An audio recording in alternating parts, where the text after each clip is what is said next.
السلام عليكم ورحمة الله وبركاته.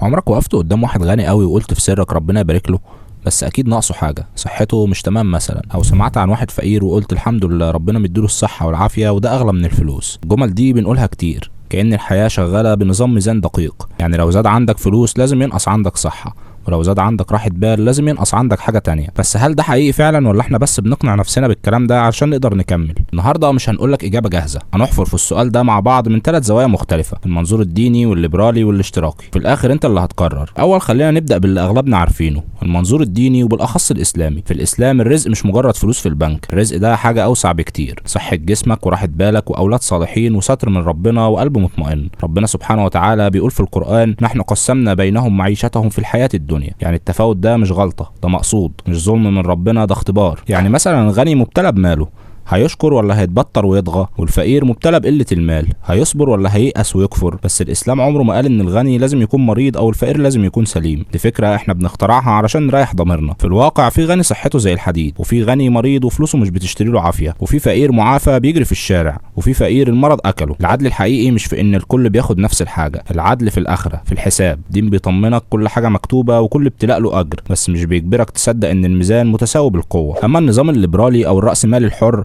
ما فيهوش كلام عن ميزان الهي ولا اختبار. الحياه عندهم زي ملعب كبير مليان فرص، اللي بيجري اسرع بياخد اكتر، واللي بيتعلم اكتر بيغامر اكتر، وبيشتغل اكتر وبيوصل. مش دايما الاذكى او الاحسن هو اللي بينجح، بس غالبا اللي عنده فرصه احسن من الاول واستغلها. فجمله الغني ناقصه حاجه دي عندهم مجرد وهم مريح، وهم بنستخدمه عشان نبرر ليه احنا مش واصلين. الحقيقه المزعجه عندهم في ناس فعلا معاها كل حاجه، فلوس وصحه وعلاقات وسعاده، وفي ناس اتولدت في ظروف صعبه، المدارس وحشه والاهل مش معاهم والفرص قليله، فاللعبه خسرانه من البدايه. الليبراليه مش بتوعدك بعدل، بتوعدك بحريه، ويقولك لو انت عايز تغير حياتك غيرها بنفسك. اما المنظور الاشتراكي بيقف عند الجمله بتاعتنا ويقولوا استنى هنا، ليه اصلا واحد يتولد غني ومعاه كل حاجه وواحد تاني يتولد فقير ومن غير اي حاجه؟ ده مش قدر الهي، ده نظام اجتماعي ظالم. الفقر مش ابتلاء، الفقر نتيجه نظام بيكدس الثروه في ايد قله قليله وبيستغل شغل الباقي. ففكره الفقير معاه صحه تعوضه دي عندهم تبرير خطير، تبرير بيخلي الناس تقبل الظلم وتسكت، لان الصحه لوحدها مش بتشتري اكل ولا تعليم كويس ولا مستقبل امن للاولاد. الاشتراكيه بتقول ان الميزان مش متساوي ومش عادل، ولازم نغيره بالقوه لو لازم علشان الكل ياخد حقه. خلاصه الكلام، مفيش ميزان رزق سحري بيوزع الحاجات بالتساوي. الدين بيقولك الحياه اختبار والعدل في الاخره، الليبراليه بتقولك الحياه سباق خد فرصتك بنفسك، والاشتراكيه بتقولك الحياه نظام ظالم ولازم يتغير. الحقيقه ان الواقع معقد،